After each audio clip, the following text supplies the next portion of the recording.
আপনারা শুনছেন Sonic stories.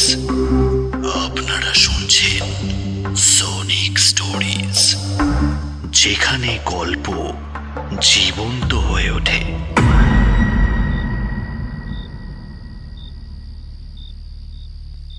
রাত তখন প্রায় 12টা। আকাশে চাঁদ নেই, চারিদিকে শুধু ঘন কালো অন্ধকার। রতনপুর গ্রামের শেষ প্রান্তে দাঁড়িয়ে থাকা চৌধুরীদের জমিদার বাড়িটা দূর থেকে দেখতে যেন একটা বিশালাকৃতি মৃত দানবের মতো লাগে। ভাঙা বারান্দা, শ্যাওলা ধরা দেওয়াল আর আগাছায় ঢাকা উঠোন। বাতাসে একটা অদ্ভুত গন্ধ, পুরনো কাঠ, স্যাঁতস্যাঁতে মাটি, আর কোথাও যেন লুকিয়ে আছে অতীতের কান্না। গ্রামের মানুষ বহু বছর ধরে একটা কথা বলে আসছে, অমাবস্যার রাতে কেউ যদি জমিদার বাড়ির সামনের পুরনো রাস্তা দিয়ে যায়, তাহলে সে একটা কালো পালকি দেখতে পাবে।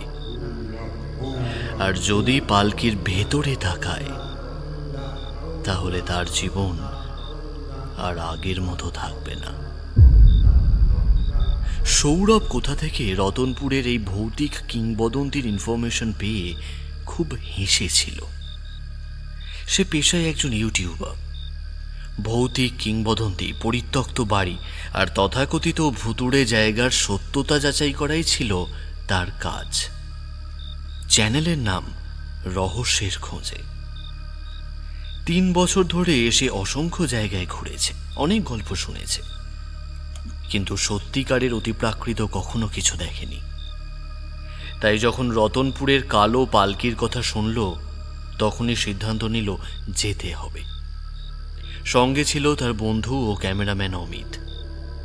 সন্ধ্যের আগেই তারা গ্রামে পৌঁছে যায়। গ্রামের এক বৃদ্ধ তাদের দেখে জিজ্ঞাসা করলেন, কোথা থেকে এসেছেন বাবু? কলকাতা। তা অত দূর থেকে এই অজপাড়া গায়ে কেন বাবু? আমরা কালো পালকির গল্প শুনে এখানে তার খোঁজ নিতে ও সত্যতা যাচাই করতে এসেছি। কথাটা শুনেই বৃদ্ধের মুখের রং বদলে গেল। আজই ফেরত চলে যান। কেন? সব গল্প মিথ্যে নয় বাবু। বৃদ্ধের নাম গোবিন্দ, বয়স 80-র কোঠায়। তিনি গ্রামের সবচেয়ে প্রবীণ মানুষ। সৌরভের অনুরোধে তিনি গল্প বলতে রাজি হলেন। চায়ের দোকানে বসে 1 কাপ ধোঁয়া ওঠা গরম চায়ের সঙ্গে শুরু হলো বহু বছরের পুরনো ইতিহাস।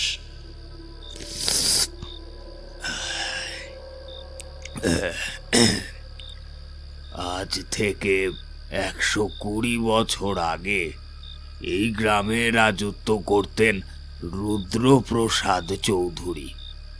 তিনি ছিলেন অত্যন্ত ধনবান ও ক্ষমতাশালী। তার কথাই ছিল আইন। তার একমাত্র মেয়ে ইন্দুবালা। ইন্দুবালার সৌন্দর্যের কথা আশেপাশের 10টা গ্রামে প্রচলিত ছিল। রূপের চেয়েও বড় ছিল তার মন।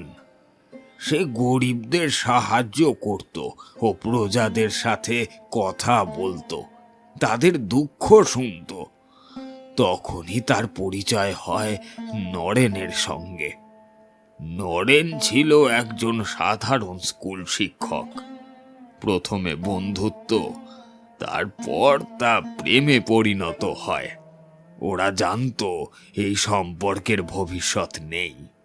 তা সত্ত্বেও একে অপরকে ছাড়া তারা থাকতে পারত না।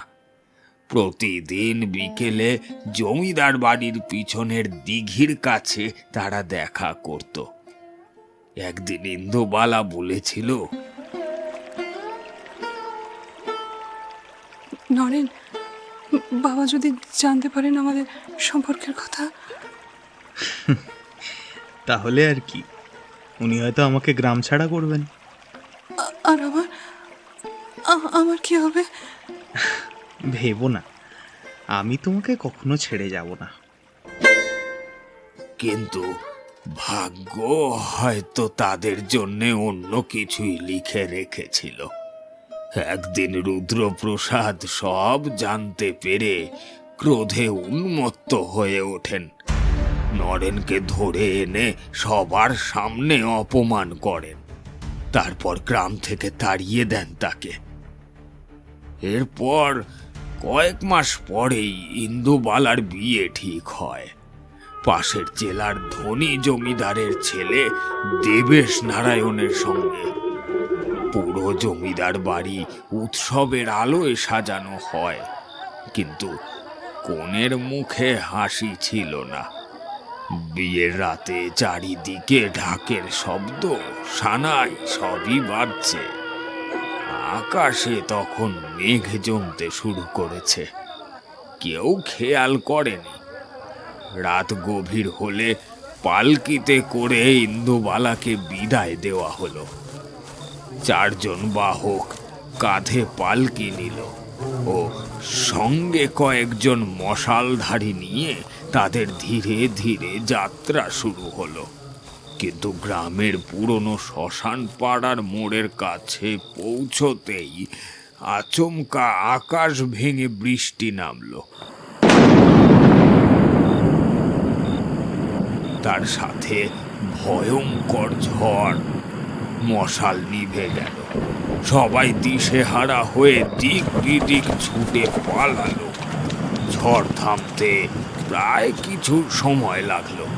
তারপর যখন সবাই পালকির কাছে ফিরে এলো, তখন পালকি দেখে তাদের বুকের রক্ত হিম হয়ে গেল।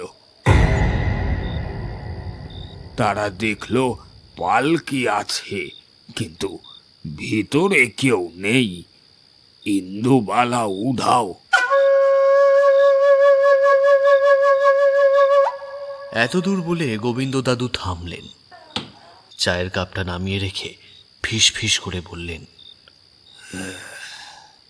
3 দিন পরে ইন্দুবালার মৃতদেহ পাওয়া যায়। খুন?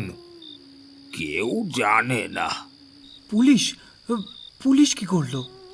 তখনকার দিনে জমিদারের বিরুদ্ধে কে কথা বলবে? সবাই তো তার হাতের পুতুল। এরপর বৃদ্ধ আরো কাছে ঝুঁকে এলেন, বললেন, কিন্তু আসল ভয়টা তারপর শুরু হয়। কি হয়েছিল?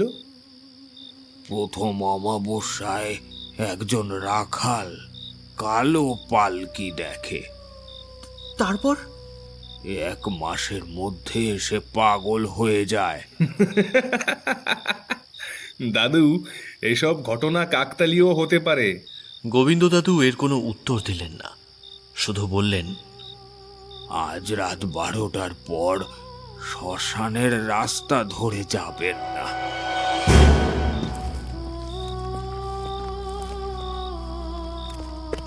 রাত 11টা। সৌরভ ও অমিত ক্যামেরা নিয়ে বেরিয়ে পড়ল। গ্রামের শেষ মাথার রাস্তা, একদিকে জঙ্গল ও অন্যদিকে পুরনো শ্মশান। দূরে জমিদার বাড়ির কালো অবয়ব। অমিত বলল, ভাই, আমার না কেমন যেন একটা অস্বস্তি লাগছে। দেখিস ভাই, ভিডিওটা কিন্তু ভাইরাল হবে। ঠিক তখনই দূরে কোথাও থেকে ভেসে এলো একটা শব্দ, যেন নুপুর বাজছে। আর তার সাথে আরো একটা শব্দ এক তালে বেজে চলেছে। অমিত থমকে দাঁড়ালো। শুনলি তুই? সৌরভও শুনেছে, কিন্তু কিছু বলল না। তারপর আবার সেই একই শব্দ দুটো এলো, তবে এবার আরো কাছে।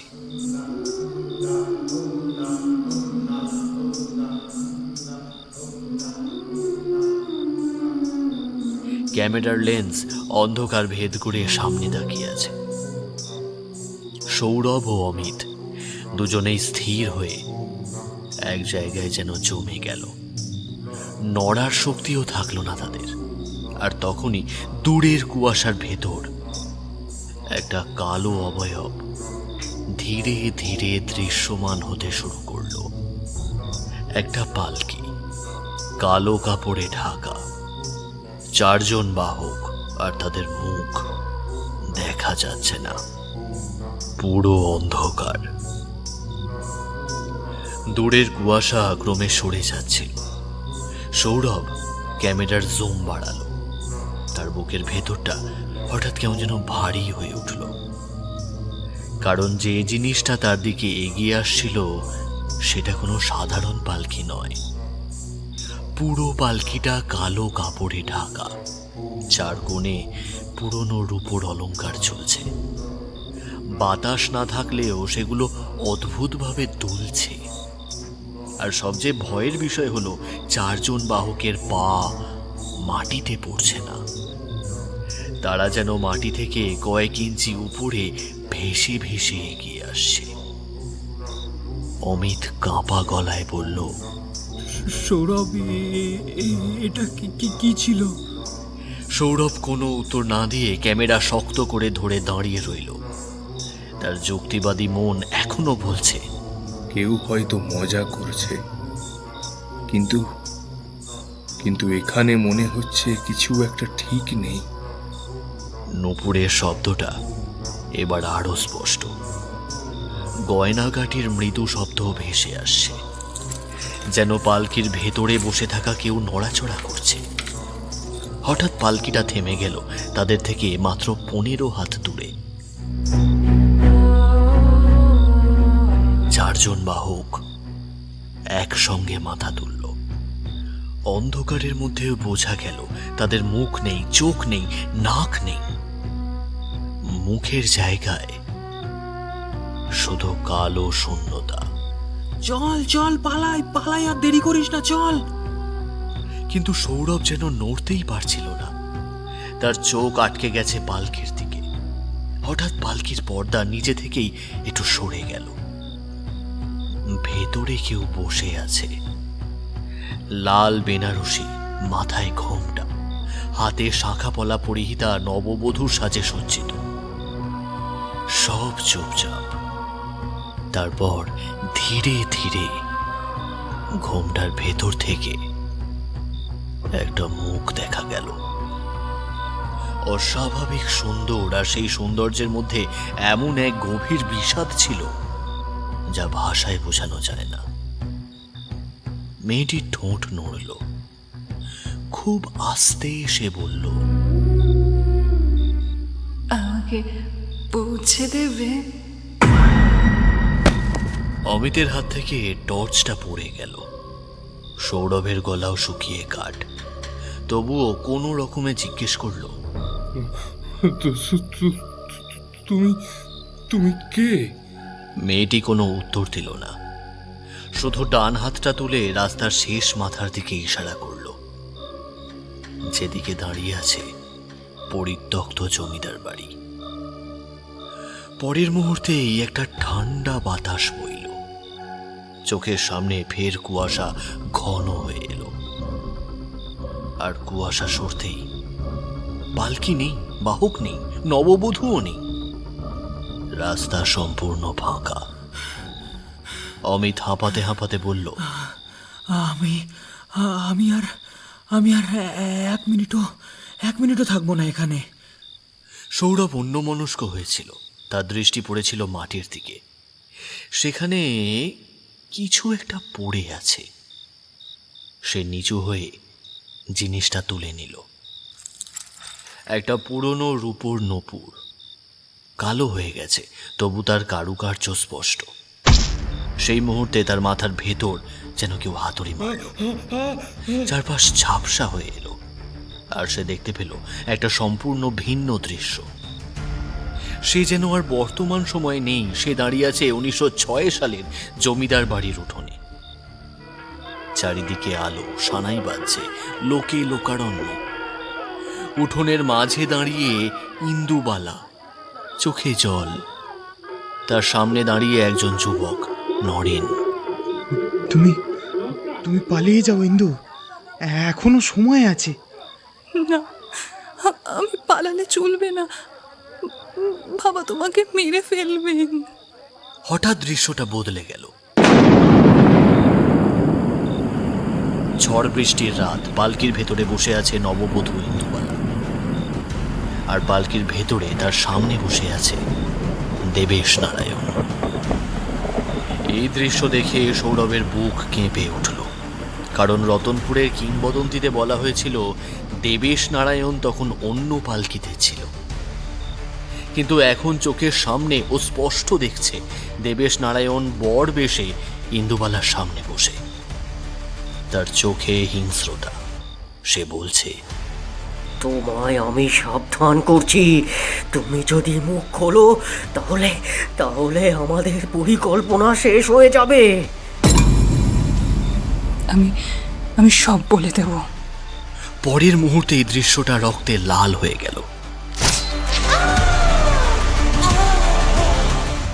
একটা আর্তচিৎকার, তারপর সব অন্ধকার। সৌরভ হঠাৎ বাস্তবে ফিরে এলো। সে হাঁপাচ্ছে, কপাল ঘামে ভিজে গেছে। কি হয়েছে?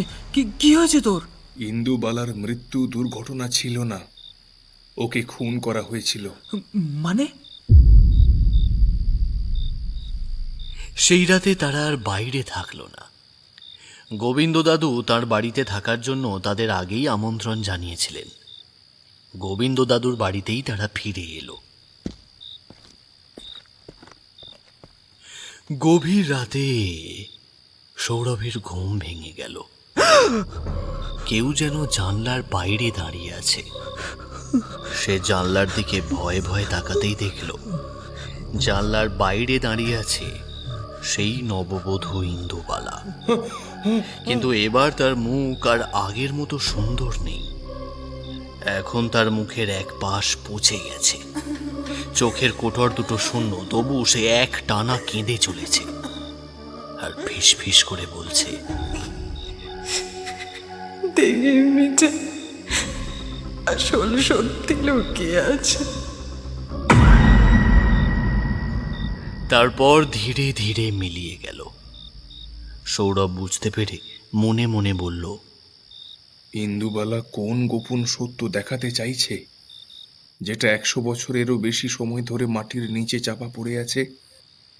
আর সেই সত্য খুঁজতে হলে আমাকে যেতেই হবে জমিদার বাড়ির পেছনের সেই অভিশপ্ত দিঘির পাশে, যেখান থেকে ইন্দুবালার মৃতদেহটা উদ্ধার করা হয়েছিল।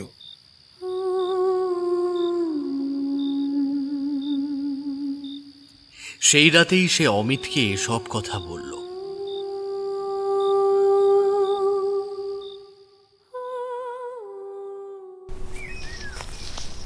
সকালের আলো ফুটতেই সৌরভ আর অমিত বেরিয়ে পড়ল জমিদার বাড়ির পিছনে সেই পুরনো দিঘির উদ্দেশ্যে, যেখান থেকে 100 বছরেরও আগে ইন্দুবালার মৃতদেহ পাওয়া গেছে।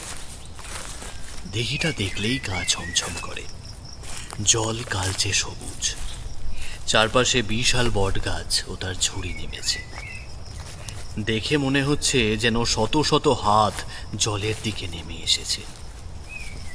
অনেকে বলে রাত হলে দিঘির জল থেকে একজন বধূকে উঠে আসতে দেখা যায়। তারা এও বলে যে জলের নিচে এখনো লুকিয়ে আছে সেই বধূর মৃত্যুর রহস্য। গোবিন্দ দাদু ও সৌরভ ও অমিতের সাথে এসেছিলেন। দিঘির পাড়ে দাঁড়িয়ে তিনি বললেন, অনেক বছর আগে একজন ডুবুরি এই জায়গায় নেমেছিল। তারপর কিছু পেল? না, উঠে এসেছিল ঠিকই, কিন্তু আর কোনোদিন সে কথা বলেনি। অমিত ভয়ে ভয়ে সৌরভের দিকে তাকালো, কিন্তু সেদিকে খেয়াল না করে সৌরভ অন্যমনস্ক হয়ে বলল, আমার মাথায় এখন একটাই প্রশ্ন ঘুরছে, ইন্দুবালা আমাকে দিঘির নিচে কথাটা কেন বলেছিল? দিঘির পশ্চিম পাড়ে একটা ভাঙা ঘাট ছিল।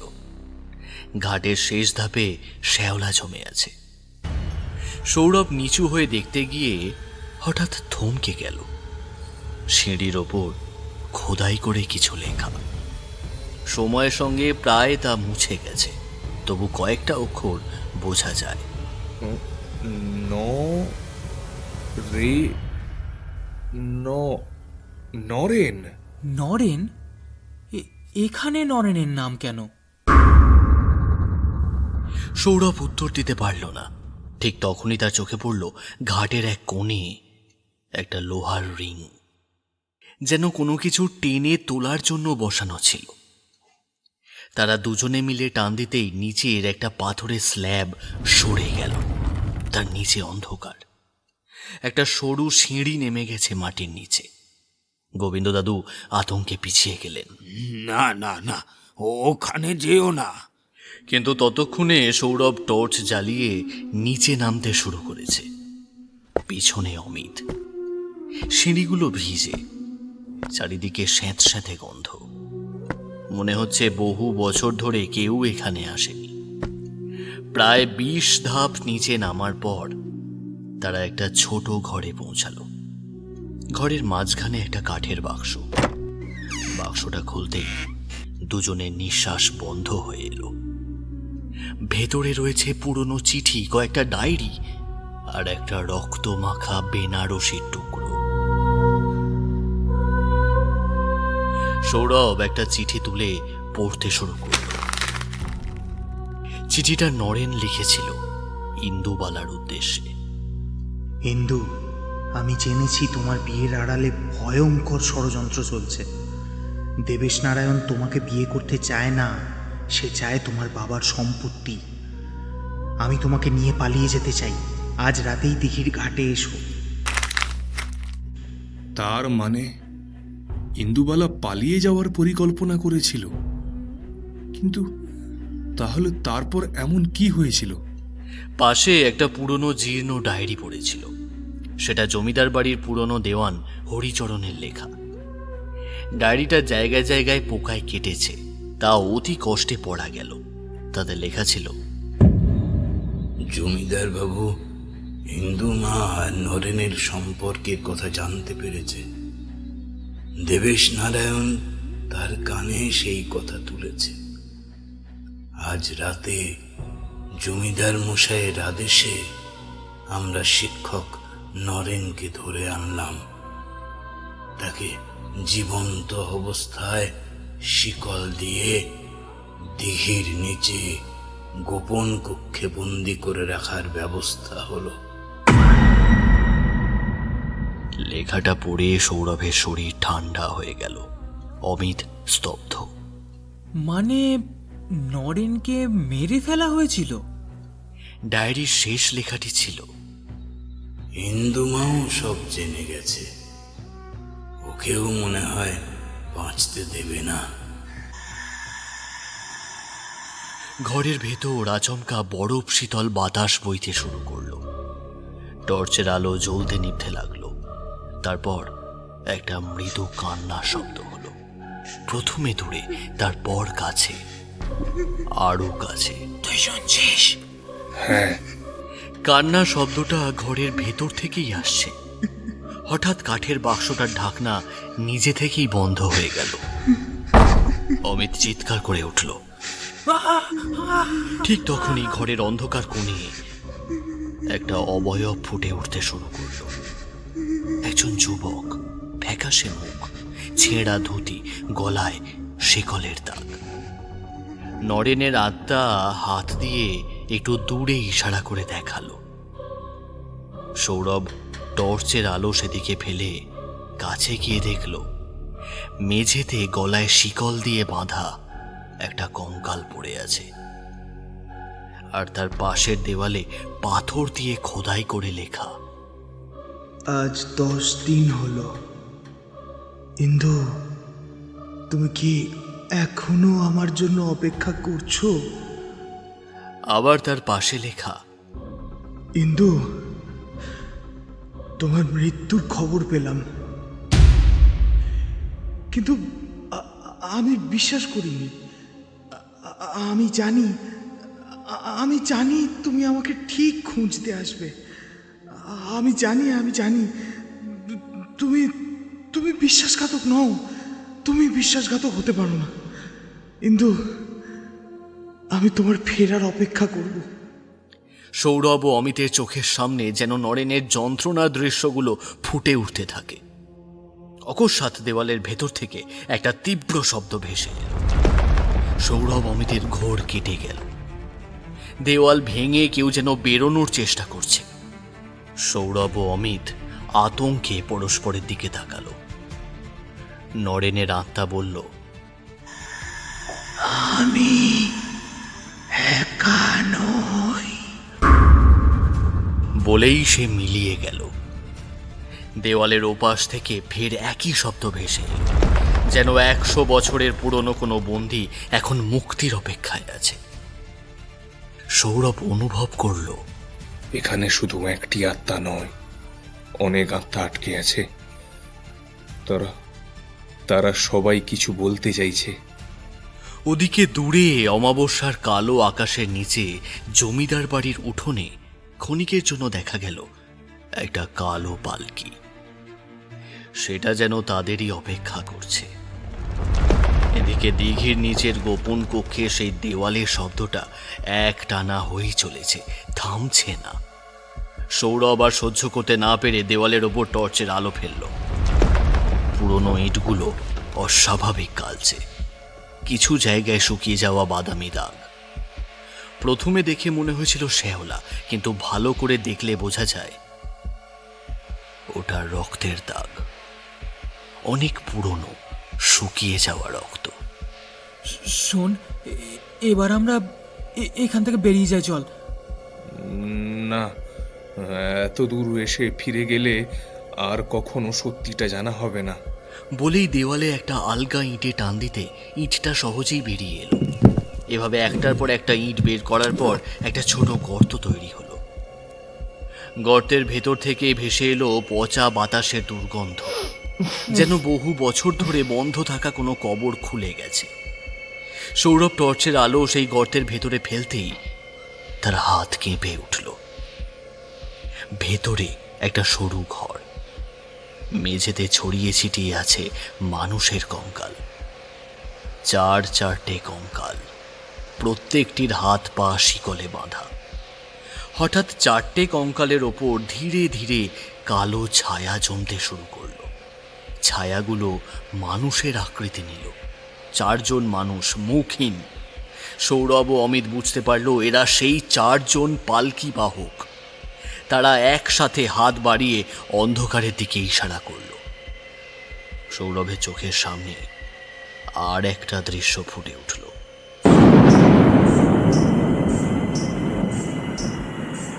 সে যেন আবার সেই 1906 সালে পৌঁছে গেছে। ঝড় বৃষ্টির রাত, 4 জন কর্মচারী পালকি বহন করছে। তাদের নাম মদন, গোপাল, কেষ্ট ও যদু। তারা ছিল জমিদারের সবচেয়ে বিশ্বস্ত, কিন্তু তারা সেদিন জানতে পেরেছিল দেবেশ নারায়ণ ও জমিদারের লোক মিলে ইন্দুবালাকে সরিয়ে দেওয়ার পরিকল্পনা করেছে। কারণ ইন্দুবালা তার বাবার সমস্ত সম্পত্তি প্রজাদের মধ্যে ভাগ করে দেওয়ার সিদ্ধান্ত নিয়েছিল। আর সেটা হলে দেবেশ নারায়ণের এই চৌধুরী জমিদারির মালিকানা ভোগ থেকে বঞ্চিত হতে হতো। আর সেই কারণেই ওই 4 জন বাহককে গোপনে এই ভূগর্ভস্থ কক্ষে জীবন্ত অবস্থায় বেঁধে রেখে হত্যা করা হয়।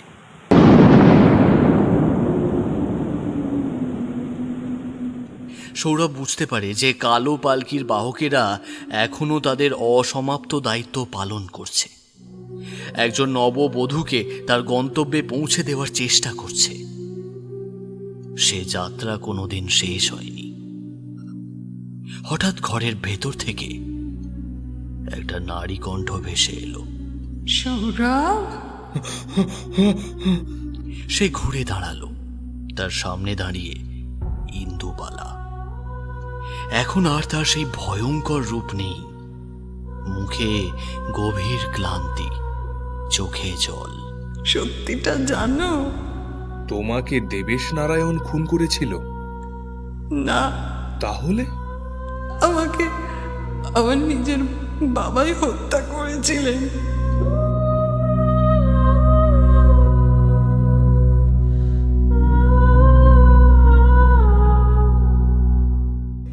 নিস্তব্ধতা নেমে এলো। সৌরভের শরীর অবশ হয়ে গেল।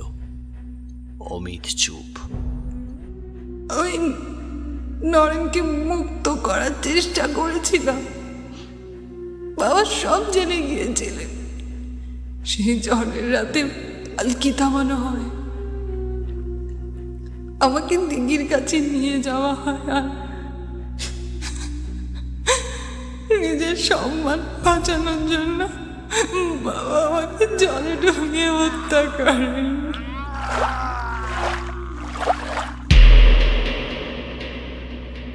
আর তোমার বাবার কিভাবে মৃত্যু হলো?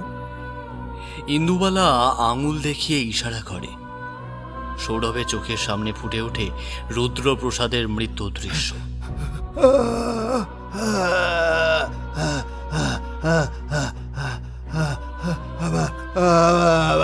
সেই নপুরের শব্দ। কিভাবে রুদ্রপ্রসাদ রাতের পর রাত ছটফট করেছেন। তিনি দাবি করতেন গভীর রাতে তার ঘরের বাইরে নুপুরের শব্দ শোনা যায়। তিনি ছাড়া কেউ সেই শব্দ শুনতে পেত না। সবাই ভাবে কন্যার মৃত্যু শোকে জমিদারবাবু পাগল হয়ে গেছেন। প্রায় রাতে রুদ্রপ্রসাদ চিৎকার করে উঠতেন,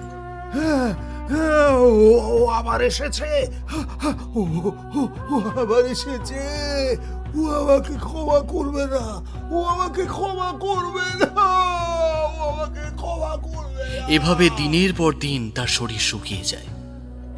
এক অমাবস্যার রাতে প্রবল ঝড় উঠেছিল। সেই রাতে প্রাসাদের সামনে অনেকেই একটা কালো পালকি দেখতে পায়, 4 জন বাহক দাঁড়িয়ে। সেই রাতেই চাকররা জমিদার বাবুর ঘর থেকে একটা চিৎকার শুনতে পায়।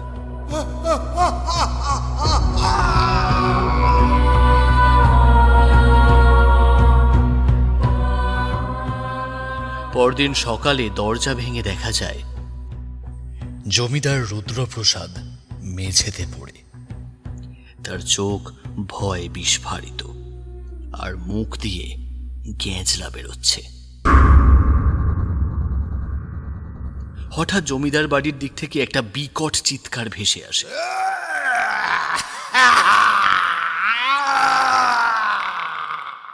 সৌরভ ঘোর কেটে বাস্তবে ফিরে আসে। সেই বিকট চিৎকার কোনো মানুষের নয়, ক্রুদ্ধ কোনো দানবের।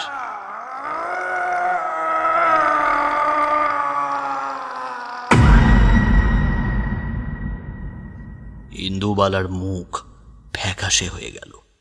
তিনি জেগে উঠেছেন। কে কে কে? আমার বাবা রুদ্রপ্রসাদ চৌধুরী। কিন্তু সে কি করে সম্ভব? তিনি তো মারা গেছেন। মারা গেছেন ঠিকই, তাই শরীরের মৃত্যু হয়েছে, কিন্তু আত্মার মৃত্যু হয়নি। আমাকে দেখে তিনি ভয়ে হৃদরোগে আক্রান্ত হয়ে মারা যান। আর তার সেই প্রতিহিংসা পরায়ণ অভিশপ্ত আত্মা এখনো 100 বছরের বেশি সময় ধরে জমিদার বাড়িতে রয়ে গেছে। সেই পাপী আত্মার বিচার এখনো বাকি। দূরে সেই জমিদার বাড়ি কাঁপতে শুরু করে। ভাঙা জানলাগুলো একসাথে খুলে যায়। দেখা যায় জমিদার বাড়ির ছাদের ওপর একটা বিশাল কালো অবয়ব দাঁড়িয়ে। তার চোখগুলো জ্বলছে। 100 বছরের ওপর জমে থাকা পাপ, লোভ ও নিষ্ঠুরতা যেন এক দানবীয় রূপ নিয়ে ফিরে এসেছে। যতক্ষণ তার আত্মা আছে ততক্ষণ কালো পালকির যাত্রা শেষ হবে না। আমাকে মুক্তি দিতে হলে তার বিচার করতে হবে। সেই মুহূর্তে জমিদার বাড়ির দিক থেকে ভেসে এলো বজ্রপাতের মতো দানবীয় গর্জন।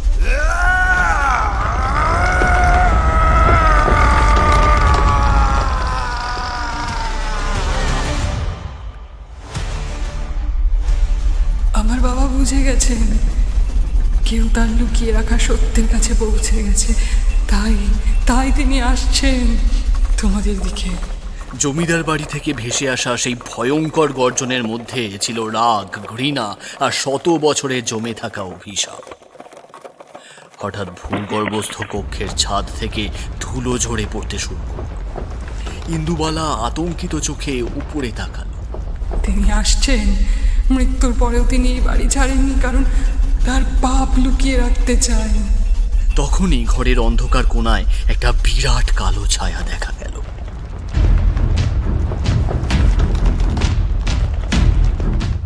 প্রথমে ধোঁয়ার মতো, পরে ধীরে ধীরে মানুষের আকৃতি নিল। একজন লম্বা মানুষ, জমিদারি পোশাক, মাথায় পাগড়ি, হাতে রূপোর মাথাওয়ালা ছড়ি। মুখটা মানুষের মতো নয়, চোখ দুটো জ্বলন্ত কয়লার মতো লাল, আর ঠোঁটের জায়গায় কালো ফাটল। রুদ্রপ্রসাদ চৌধুরী, সেই 100 বছরের পুরনো জমিদার। তিনি গর্জন করে বললেন, সত্য জানার অধিকার তোমাদের কে দিয়েছে? তোমাদের কে দিয়েছে? তুমি তোমার মেয়েকে হত্যা করেছিলে শুধুমাত্র নিজের সম্মান রক্ষার জন্য। ও আমার মান সম্মান সব নষ্ট করতে চেয়েছিল। একজন একজন সামান্য স্কুল মাস্টারের সঙ্গে পালিয়ে যেতে চেয়েছিল। সেটা আমি কোনোদিনই হতে দিতাম না। আমি তো শুধু নিজের ভালোবাসার মানুষের সাথে বাঁচতে চেয়েছিলাম। রুদ্রপ্রসাদের চোখ আরো ভয়ঙ্কর হয়ে ওঠে। তিনি হাত তুলতেই সৌরভ মাটিতে ছিটকে পড়ে। টর্চ ভেঙে যায়, চারিদিকে অন্ধকার। তখন দূর থেকে আরেকটি দৃঢ় কণ্ঠ ভেসে এলো, তোমার বিচার হবে, সময় আসন্ন।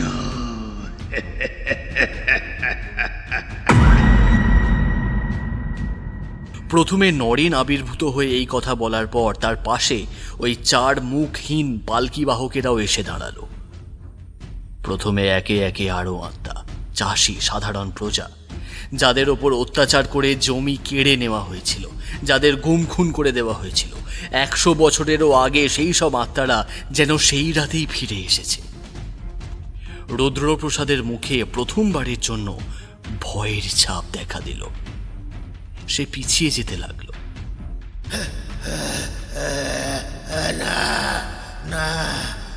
তোরা তোরা আবার কিছু করতে পারবি না, কিচ্ছু না। জীবিত অবস্থায় তুমি বিচার এড়িয়ে গিয়েছিলে, আজ আর পারবে না।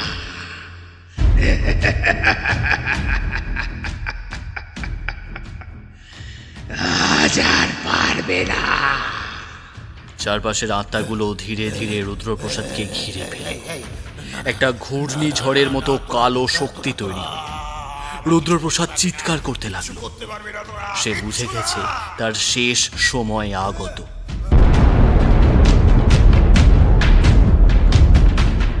হঠাৎ পুরো ঘর আলোয় ভরে উঠল, সাথে প্রচন্ড বিস্ফোরণের শব্দ। তারপর সব নিস্তব্ধ। অনেকক্ষণ পর সৌরভ আর অমিত চোখ খুলল। ওরা দেখল ভূগর্ভস্থ কক্ষটা আগের মতোই নিস্তব্ধ।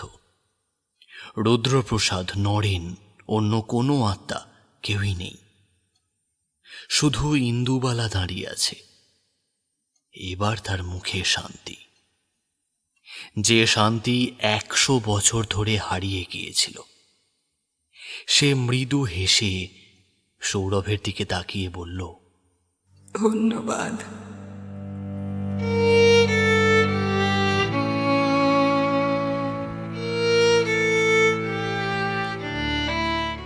সৌরভের কিছু বলার আগেই ইন্দুবালার শরীর আলোর কণায় ভেঙে যেতে শুরু করলো। আর তখনই বাইরে থেকে ভেসে এলো সেই নূপুরের শব্দ। সৌরভ, অমিত দুজনেই দৌড়ে দিঘির ঘাটে গেল। তারা দেখল চাঁদহীন রাতের অন্ধকারে দাঁড়িয়ে আছে সেই কালো পালকি। 4 জন বাহক কাঁধে তুলে রেখেছে, কিন্তু এবার তাদের মুখে অন্ধকার নেই। তারা প্রত্যেকে সাধারণ মুক্ত মানুষ। পালকির পর্দা ধীরে ধীরে সরে গেল। ভেতরে বসে আছে ইন্দুবালা, তার পাশে নরেন। দুজনের মুখেই শান্তির হাসি। 100 বছরের অপেক্ষা তাদের ফুরালো। পালকিটা এগিয়ে যেতে শুরু করলো জমিদার বাড়ির সামনে দিয়ে, দিঘির পাশ দিয়ে, পুরনো শ্মশানের রাস্তা ধরে আস্তে আস্তে কুয়াশার মধ্যে মিলিয়ে গেল, আর কোনোদিন ফিরে আসেনি।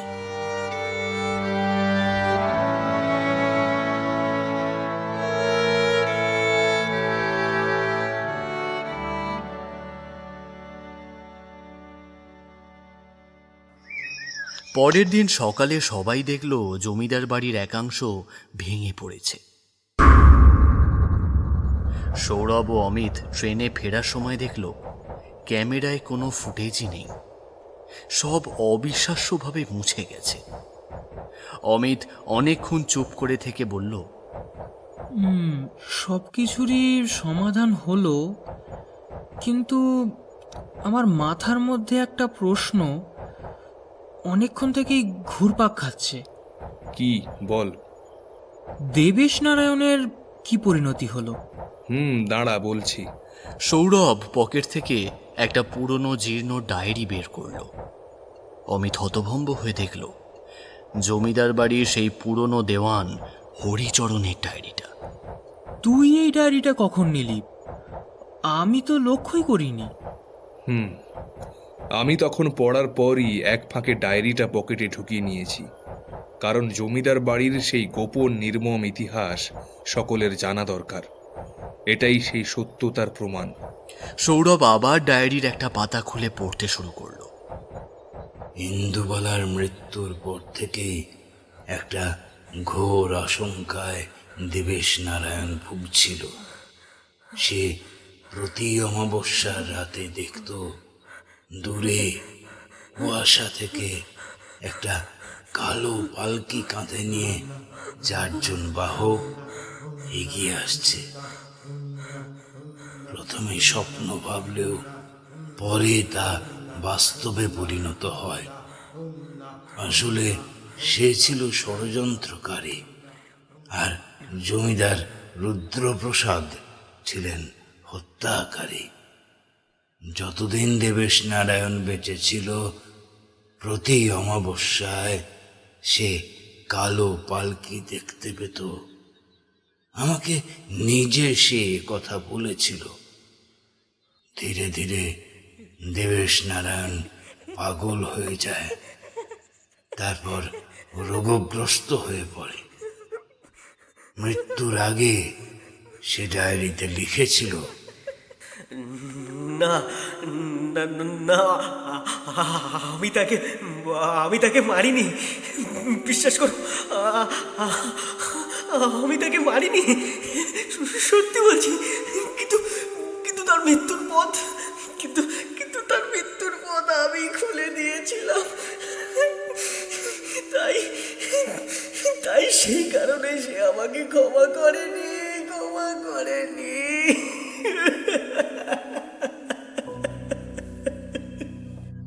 তারপর সে মারা যায়। এই অবধি পড়ে সৌরভ ডায়েরি বন্ধ করে। 2 বন্ধু কয়েক মুহূর্ত চুপ থেকে ট্রেনের জানলা দিয়ে বাইরে তাকায়। দূরে রতনপুর গ্রাম ধীরে ধীরে মিলিয়ে যায়।